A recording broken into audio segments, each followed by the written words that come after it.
diri, perkenalkan nama saya Cinta Melena Tupulu dari program studi S1 Akuntansi dengan NPM 2341204 dari kelas AKT 23A. Di sini saya akan menjelaskan tentang penutup pembukuan dan penyesuaian kembali.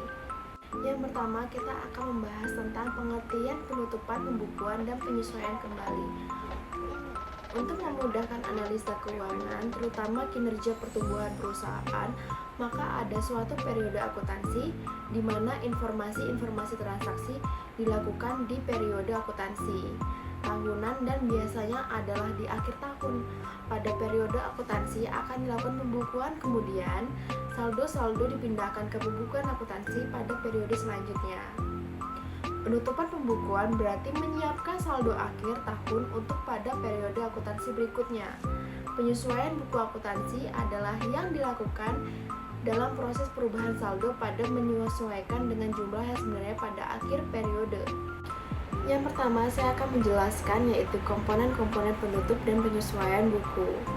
Laporan laba rugi komprehensif, kita akan bahas yang pertama, yaitu dibagi menjadi dua, yaitu dalam bentuk laba rugi komprehensif dan yang kedua dalam bentuk laporan yang terdiri dari laporan laba rugi terpisah yang menunjukkan laporan laba rugi dan laporan laba rugi komprehensif yang dimulai dengan laba rugi dan dilanjutkan dengan menunjukkan komponen laba rugi komprehensif lain.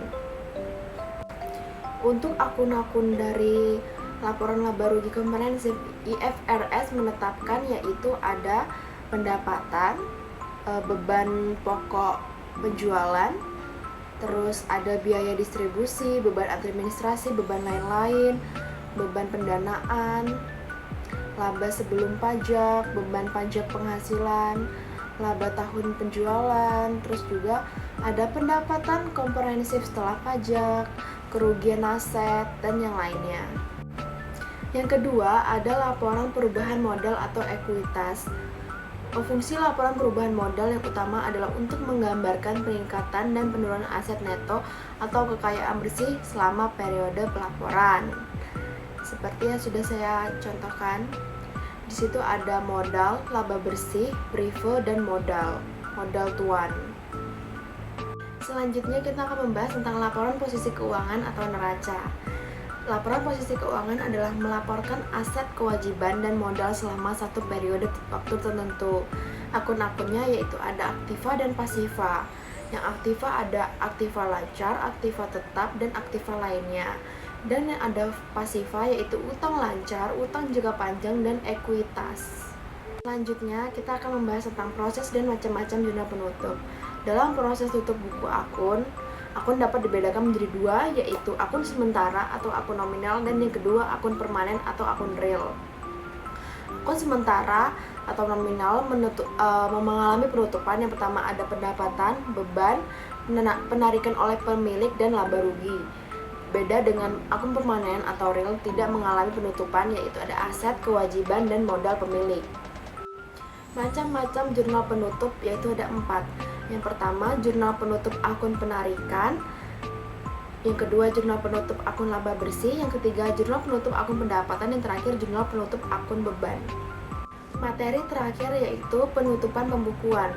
Penutupan pembukuan biasanya diurutkan sebagai berikut. Yang pertama yaitu menutup semua rekening pendapatan dengan memindahkan saldo setiap rekening pendapatan ke rekening rugi laba. Yang kedua, menutup semua rekening biaya dengan memindahkan saldo setiap rekening biaya ke rekening rugi laba.